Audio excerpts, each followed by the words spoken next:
Mike Detillier, hope you're doing well. Welcome into the game in T-Town. I'm doing fine. Thank you, Ryan. Hey, Mike, biggest takeaway from your perspective as you look at the NFL Combine, what was your big takeaway from the weekend? Really not a lot kind of jumped out at me. I think a lot of times with the Combine, it gives you some affirmation of what you thought going in. This was a really thick group at the tight end position.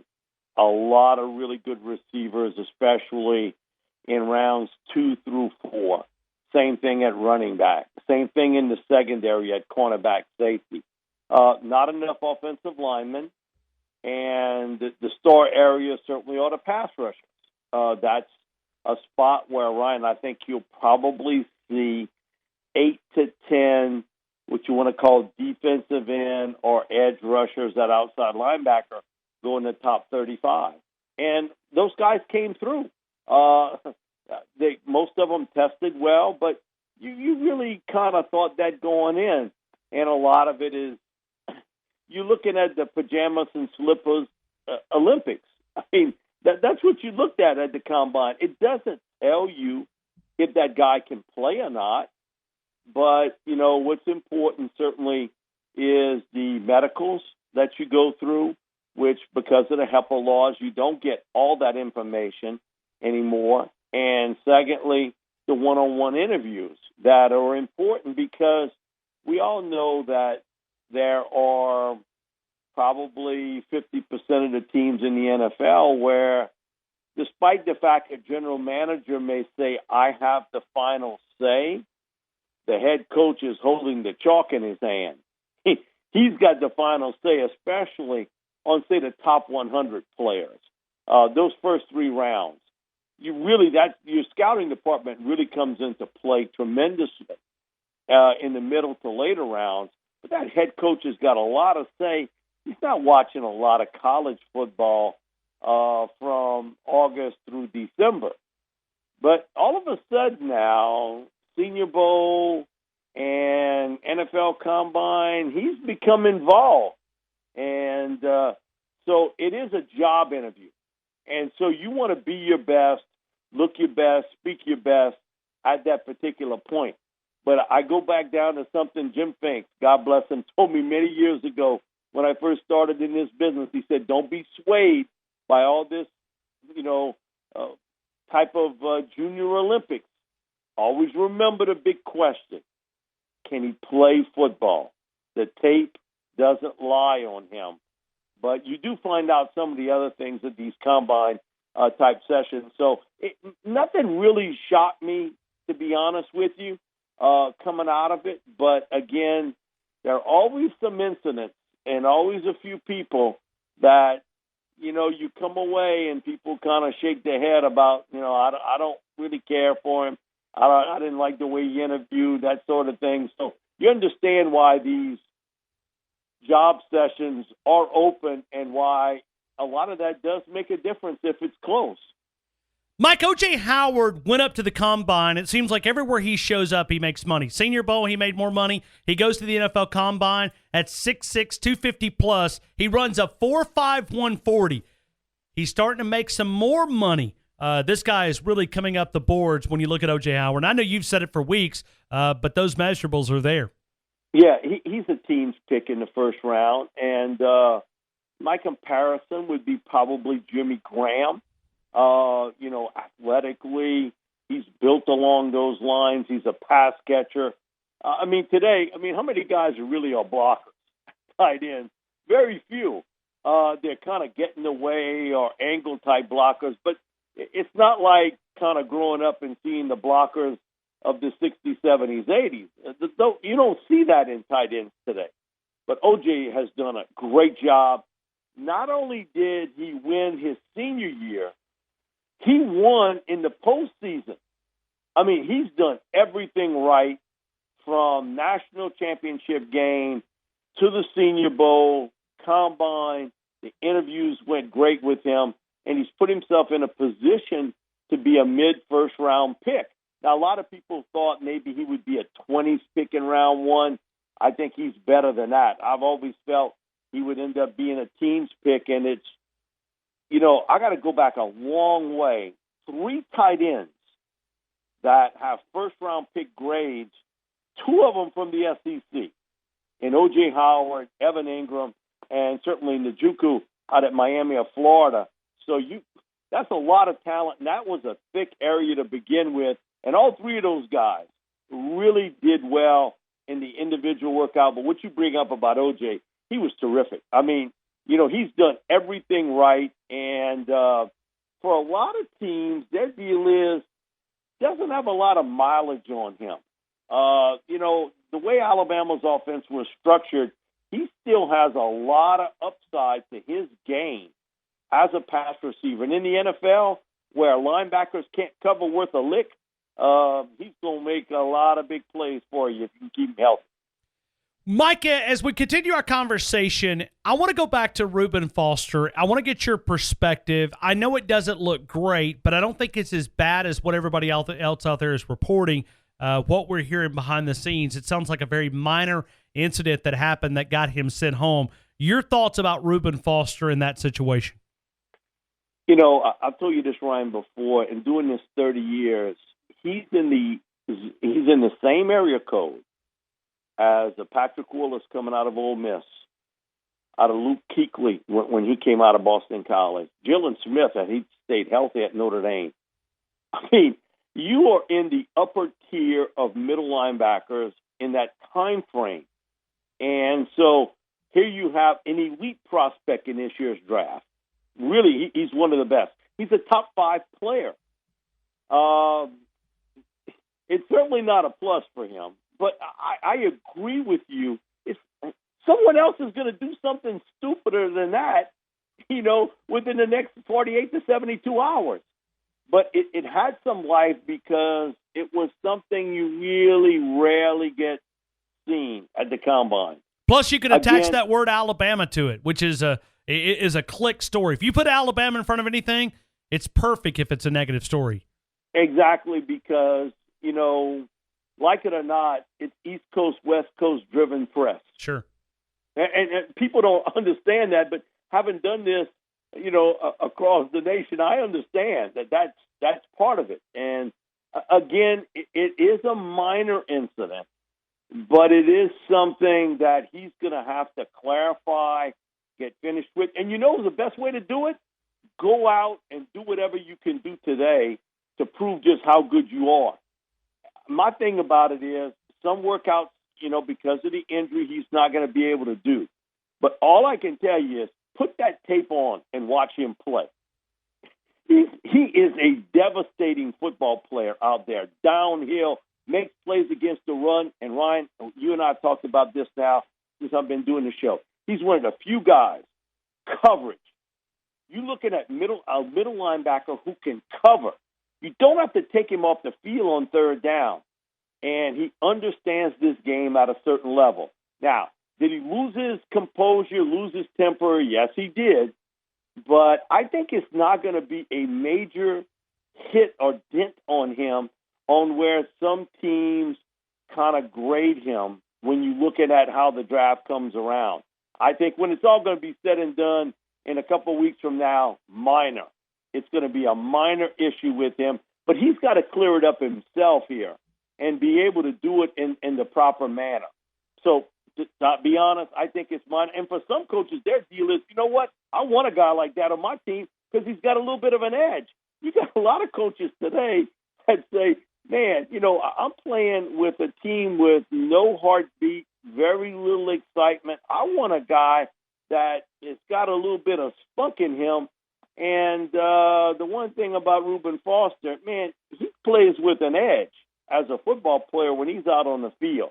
Again, it's a minor incident. He's got to clear it up. But in my mind, he's a top 10 pick in this draft class, and this incident's not going to change that at all. Micah, is this a trend when we talk about the NFL Combine and we talk about the 40-yard dash and we talk about the 225? It takes training, and if you train long enough, you can improve those times.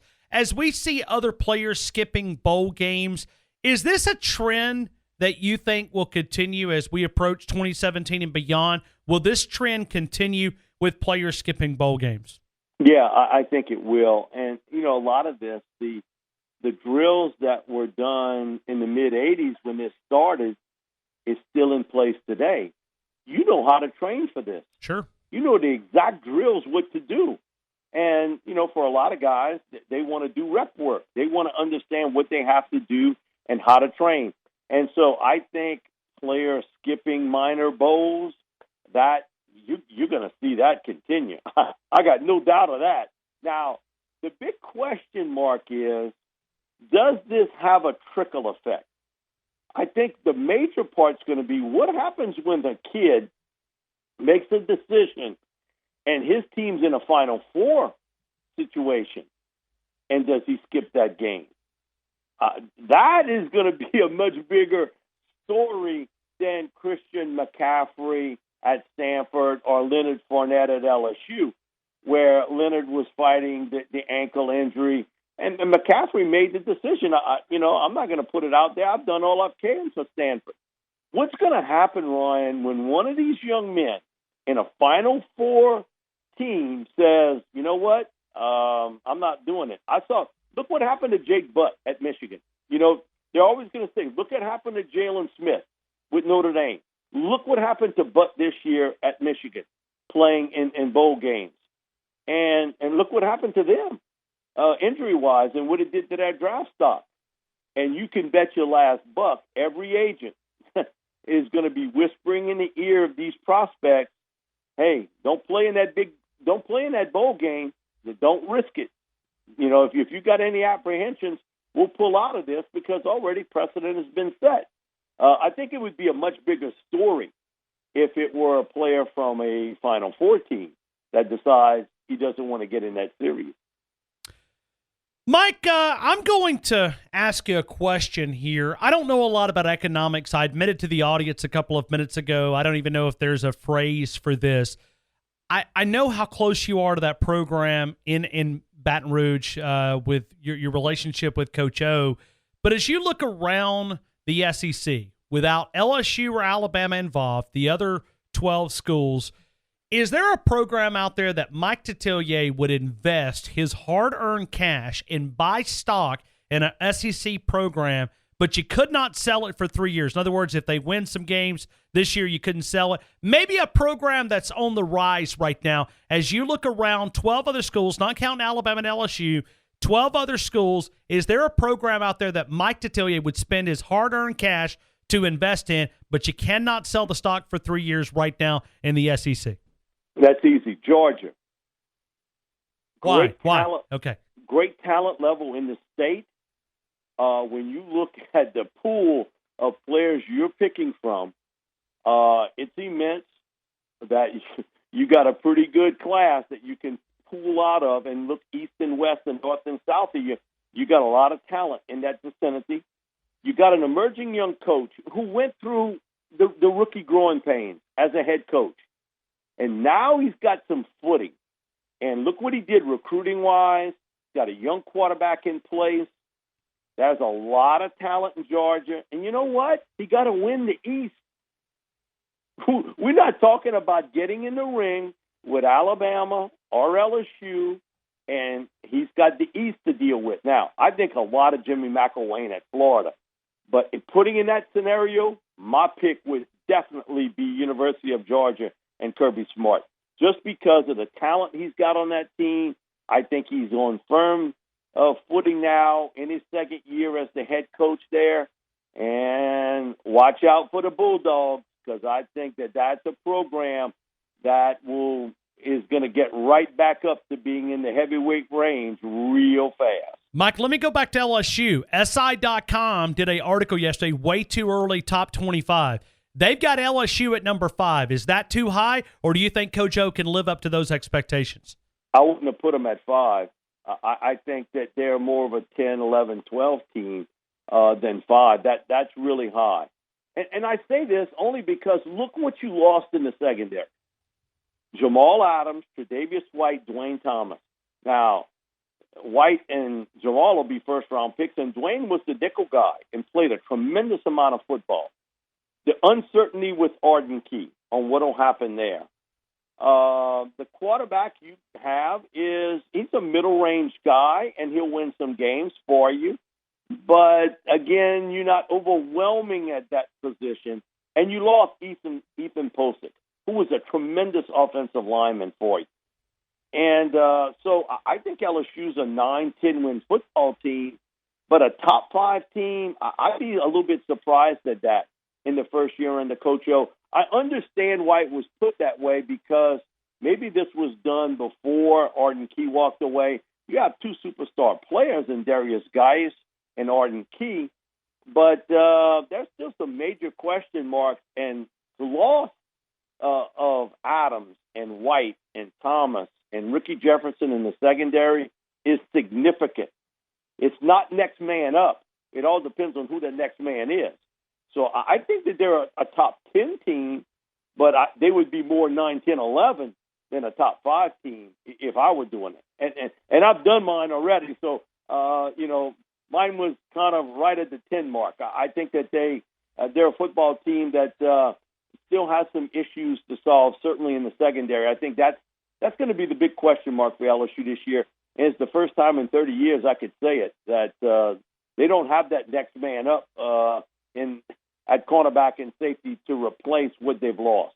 Where did you have the Crimson Tide in your poll? Number 1. I mean, listen, and my thing about it is you can't go against history and what they've been able to do. And every year they've been able to reload and get right back in a position to play for a national championship. And for Crimson Tide fans, the best words they can hear is, I ain't got to see Deshaun Watson in that Final 4 game. When it's all said and done, he's graduated. Thank you, Lord. Thank you, Lord. And so, you know what? Every once in a while you catch a gunslinger that's got your number. And he certainly did. But when you look at it, it's tough. You can try to go out on a limb and say, well, maybe a Southern Cal or maybe Ohio State. But bottom line is, you are really rolling it up. You ain't winning a lot of money. It's old friend Buddy Diliberto used to tell me years ago before he passed away, never bet against Bill Belichick. Either bet for him or don't bet, because you're going to lose a lot of money. And Buddy's been going now double-digit years, and that's still in place. And I can say the same thing about Saban. If you think that you're going to pick against him and win a lot, you seriously mistaken. So they certainly would be number 1. And I think for most people who've done this for a long time and understand the college game, he's still going to be difficult to pin for the 3 count. And again, don't have Watson to deal with when it gets down to the end. Yeah, and I'll give you the stats for Watson against Alabama. He was 66 of 103, 825 yards, 7 touchdowns, only 1 pick, 116 rushing yards with 1 rushing touchdowns. Thank you, for Alabama fans who are saying thank you. Deshaun Watson goes to the NFL, and even though they may not think he can play, we've watched 2 games with him. The guy can play football. No question about it. And I think Dabo is kind of tipping everybody off about that he was my Michael Jordan. Now, again, saying he'll be Michael Jordan in the NFL, he may have stretched things, but I think what he was meaning there is, look what he did for us in the biggest games. He came up big. Now, I think what he's trying to tell Clemson fans is, don't put us back in that national championship game, because, the next guy up, he may not be able to make those plays in the most crucial times in that spot. The one team that I think's got as much talent, 1 through 90. Now, can they get to the big show? Again, would be Florida State, because of where they're pulling from, the coach there, what they've got coming back next year. That's a real talented football team. And guess what? You play them right off the start. So if you're going to catch them, I'd much rather catch them early than maybe catch them late. But I think there's one team in college football that's from the area code is in that spot, and I think it's certainly Florida State.